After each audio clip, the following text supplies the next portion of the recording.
भारतीय महिला कुठेच कमी नाही हे पुन्हा एकदा सिद्ध केले। या वर्षीचा 2025चा विश्वचषक सामना अगदी महिलांनी खेचून आपल्या घरी आणला आणि ते पाहून अगदी भीमन भारावून गेलेला आहे।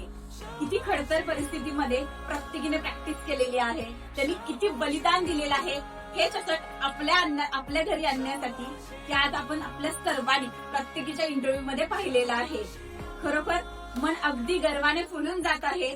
या वर्षीचा हा चषक आपल्या भारतामध्ये आलेला आहे हे पाहून महिलांनी पुन्हा एकदा सिद्ध करून दाखवलं त्यांचं स्थान हे महत्वाचंच आहे। अगदी ऑपरेशन सिंदूर असू देत किंवा भारतामध्ये घडणाऱ्या प्रत्येक गोष्टीमध्ये महिलांनी त्यांच्याकडून देताना 100% देण्याचा प्रत्येक वेळेला प्रयत्न केलेला आहे हे तुम्ही जाणतात। आज एक छोटीशी कासना व्यापारी म्हणून हा जेव्हा हे क्षण पाहत आहे आणि महिला व्यापारी म्हणून जेव्हा हे क्षण पाहत आहे तेव्हा खरोखर आज मन भरा। आपल्या भारतीय टीम मधील प्रत्येक खेळाडूचा खेळ पाहून त्यांनी त्यांच्याकडून ते दिलेले आहे 100% जे काही त्यांनी त्याच्यामध्ये ओतलेले ते पाहून आज खरंच मनापासून मला वाटतं बी प्राऊड ऑफ यू।